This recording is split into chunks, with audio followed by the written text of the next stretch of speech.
दूसरी, कई लोग कहते हैं याद नहीं रहता, फैक्चुअल बहुत है और भूल जाते हैं। 2 टिप्स हैं इसके लिए।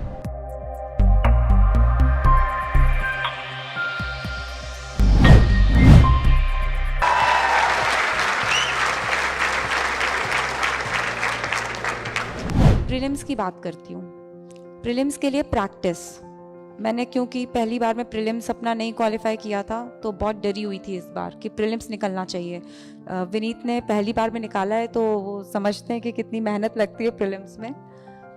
जुलाई से मैंने भी जुलाई अगस्त सितंबर 3 महीने लग करके, देखिए जब शुरुआत में पढ़ाई करते हैं ना आप, तो ये मत सोचा करिए कि प्रीलिम्स के लिए पढ़ रहे हैं या हम मेंस के लिए पढ़ रहे हैं, इंटरव्यू के लिए पढ़ रहे हैं। होलिस्टिकली पढ़िए, बस पढ़ने आए हैं। मैंने आपको जो पहले महीने में करने को बोला है, मेंस प्रीलिम्स दोनों के पेपर एनालाइज करना, तो जब भी पढ़िए पूरा पढ़िए और फिर उन पेपर्स को देखिए कि क्या वो बन रहे हैं, करते बन रहे हैं, बन रहा है, कुछ छूट तो नहीं रहा। ऐसी प्रैक्टिस आपको करनी चाहिए। जब 3 महीने बचे हों तो सिर्फ वो पॉइंट्स रिवाइज करिए जो प्रीलिम्स में आते हैं। प्रीलिम्स थोड़ा सा फैक्चुअल होता है तो फैक्चुअल पॉइंट्स रिवाइज किए। बहुत सारी प्रैक्टिस कैसे करेंगे? मॉक टेस्ट देके। प्रीवियस ईयर तो आपने पहले ही कर लिया, मॉक टेस्ट दीजिए। ओवर मत करिए। मैं इतनी ज़्यादा एंजाइटी में थी कि शायद 40-50 मॉक टेस्ट लगाती चली गई। 3 महीने थे तो लगाते गए। उसमें प्रॉब्लम क्या होगी? हमें सिर्फ प्रैक्टिस ये नहीं करनी है कि गलती करने की प्रैक्टिस थोड़ी ना कर रहे हैं, गलती सुधारना है। एक बार आपने टेस्ट दिया, देखिए कि कौन से सब्जेक्ट, और फिर उसको एनालाइज करने का तरीका बताऊं। एक डायरी ले लीजिएगा, उसको डिवाइड कर लीजिएगा सब्जेक्ट वाइज। कौन से सब्जेक्ट में कौन सा टॉपिक गलत होता है उसकी लिस्ट बनाते जाइए। जो बार बार गलत होता है उसको अच्छे से पढ़ लीजिए। क्या आपको समझ आ जाएगी ना कि कम पढ़ाई की वजह से गलत हो रहे हैं, या देखिए अब आजकल प्रीलिम्स थोड़ा अनएक्सपेक्टेड है ना, तो गेस वर्क होने लगा है, स्मार्ट गेस, क्योंकि 50-50 एलिमिनेशन, तो उस तरह की चीजें आप करते हो। तो आप प्रैक्टिस में देखो कि कहाँ एलिमिनेशन काम करता है, कहाँ एलिमिनेशन काम ही नहीं कर रहा। तो उस तरह के क्वेश्चन से बचना है। यूपीएससी की बात करूं, कट ऑफ इतना 92 आया, 92 पॉइंट कुछ आया इस बार, तो बेयर मिनिमम मतलब पढ़ लीजिए और बस वहां पे जाके अच्छा परफॉर्म करेंगे तो हो जाएगा। अननेसेसरी अटेम्प्ट करते जाएंगे तो नेगेटिव में जाएंगे। प्रीलिम्स में रिवीजन का बहुत रोल रहता है, बाकी इस तरह से कर लेंगे आप, प्रैक्टिस करेंगे ना और गलतियां एनालाइज करते जाएंगे तो होता जाएगा। मेंस पे आ जाऊं, आंसर राइटिंग। जब मैंने स्टार्ट किया था तो मुझे लगता था क्या क्या करूं, पहले दिन से शुरू कर दूं डेली आंसर राइटिंग, बहुत लोग करते हैं। देखिए आंसर राइटिंग लिखने के लिए कंटेंट चाहिए, पहले पढ़ लें, थोड़ा सा समझ लें, फिर लिखें। जब आप कोई टॉपिक पढ़ते हैं ना, सपोज आपने इकोनॉमिक्स का पढ़ा, बजट पढ़ लिया, प्रीवियस ईयर के क्वेश्चन उठाए बजट के, प्री के भी और मेंस के भी, तो आप प्री के क्वेश्चन लगा लिए, ठीक है, हो गया। मेंस में एक दो क्वेश्चन उठाइए, एक क्वेश्चन लिख के देखिए आराम से। और ये शुरू में क्या, ये मैं शुरुआत का बता रही हूँ कि शुरुआत में क्या करना है। एक क्वेश्चन लिखिए, 15 मिनट लेके लिखिए, 20 मिनट लेके लिखिए, उसको दोबारा सोचिए कि इसको बेहतर कैसे बना सकते थे, क्या इसमें कुछ डायग्राम आ सकता था, क्या कुछ कम कर सकते थे, कुछ बढ़ा सकते थे, ये नहीं लिखा। उसके बाद क्या करना है, दोबारा लिखो उसे। अब टाइम बाउंड तरीके से लिखो। जब आप इसको बार बार करेंगे ना तो आपको सही स्ट्रक्चर एक बार में लिखने की आदत होगी। जब मैं शुरुआत में लिखती थी 3-3 4-4 बार लिखना पड़ता था एक आंसर, सेटिस्फैक्शन ही नहीं होता था। जब 10-15 क्वेश्चन के साथ, और मैं रोज एक ही क्वेश्चन लेती थी क्योंकि एनालाइज बहुत करती थी, जब आप 10-15 बार ये कर लेंगे ना, 10-15 क्वेश्चन, उसी के बाद से आपका स्ट्रक्चर बनने लगेगा। मैंने पॉइंट वाइज स्ट्रक्चर अडॉप्ट किया।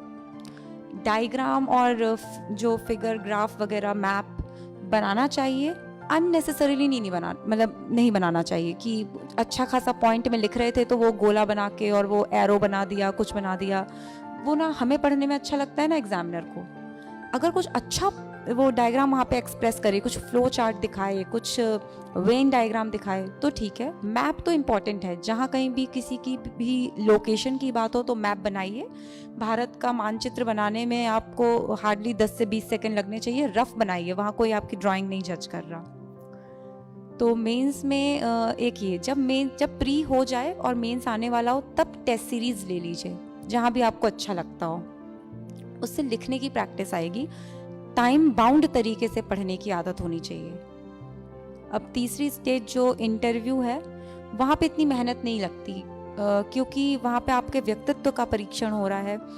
तो अपनी पर्सनालिटी को बस इम्प्रूव करना है, अपनी अवेयरनेस बढ़ानी है कि हमारे आसपास क्या हो रहा है, हमने कहाँ से कॉलेज किया था और हमारा ऑप्शनल क्या है। ऑप्शनल से याद आया, ऑप्शनल सिलेक्ट कैसे करना होता है। आप देखोगे कि इंजीनियरिंग के बच्चे भी कई बार ह्यूमैनिटीज़ के सब्जेक्ट ले लेते हैं और मतलब मैथ्स वगैरह भी खैर बहुत फेमस है, पर वो usually mathematical bent of mind ही ले पाते हैं। ऑप्शनल कैसे सिलेक्ट करना है?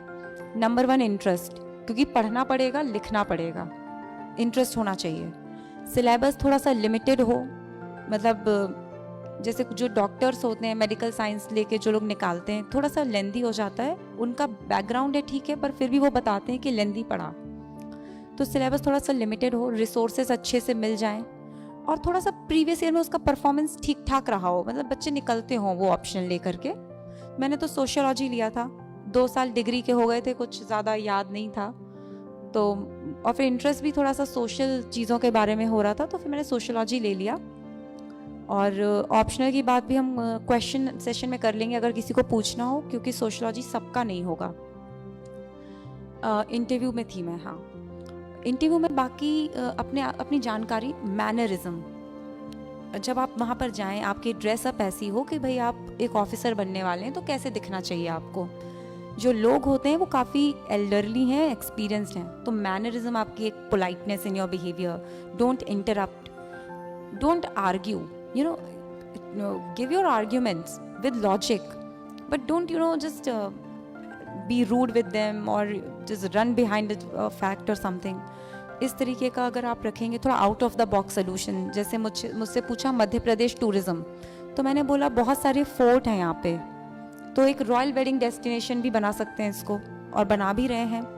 तो थोड़ा सा कुछ ऐसा बता दीजिए जो, क्योंकि होटल बनाना, सर्किट्स बनाना, ये सब बताते हैं लोग। मेरा 193 है इंटरव्यू में, एक्स्ट्राऑर्डिनरी नहीं है लेकिन डिसेंट है। अब इन सब के बाद में कुछ मैं टिप्स दे देती हूँ। सबसे पहले तो बैलेंस बनाना है हर सब्जेक्ट में। अगर आप में से किसी ने मेरी मार्कशीट देखी होगी तो आपको कहीं मार्क्स बहुत ज़्यादा या बहुत कम नहीं मिलेंगे, एक अबव एवरेज आपको हर जगह मिल जाएगा, कहीं पे गुड होगा, कहीं ऐसा, मतलब बैलेंस है। कौन से साल कौन सा सब्जेक्ट इजी आएगा, कौन सा टफ आएगा, आपको नहीं मालूम, आपको पूरी तरह से तैयार रहना है। अब मेहनत की बात करें, मेहनत इस एग्ज़ाम में इतना सिलेबस है कि बिना मेहनत के तो वो कवर होने ही नहीं वाला। 3 स्टेजेस हैं, सिलेबस का लगभग हर पहलू वो छू लेते हैं, कहीं कोई प्रीलिम्स में, कहीं कोई मेंस में। पूरा सिलेबस करिए, कोशिश करिए, देखिए कुछ छोटे मोटे टॉपिक छूट जाएं कोई बात नहीं। और तो ये एक बात हो गई कि आप सिलेबस को कॉम्प्रिहेंसिवली कवर करें। उसके लिए मैंने 2 साल पढ़ाई की, 1 साल तो तैयारी और 1 साल में ये एग्ज़ाम ही ले लेता है। 8 से 10 घंटे मैंने रोज़ पढ़ाई की है। दिन को छोटे छोटे टुकड़ों में बांट लीजिए।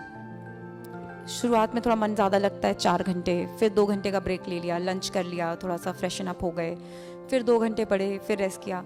विनीत ने बहुत अच्छी बात बोली कि जब आप शुरू करें मन नहीं लगेगा तो 45 मिनट्स 15 मिनट्स वाला धीरे धीरे ना फिर बैठने की आदत डालिए कि 3 घंटे बैठ के एक जगह आप दिमाग लगा सकें। एग्ज़ाम में क्योंकि लगाना है, वहाँ पे फिर कोई वो नहीं है कि मैं 45 मिनट्स लिखूंगा फिर 15 मिनट बाहर घूमूंगा, वो वहाँ नहीं चल सकता ना। तो आपको वहाँ पर ये चीज़, और मुझे लगता है विनीत ने भी ये किया होगा कि लास्ट में तो अपने आप ही बढ़ जाता है वो।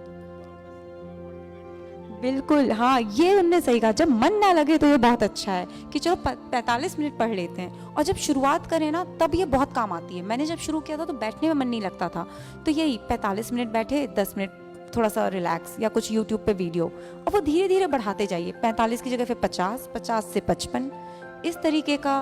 और धीरे धीरे मतलब जब आपके 3-4 महीने हो जाएं तब आदत बना लीजिए कि 3 घंटे एक बार में बैठ सकें।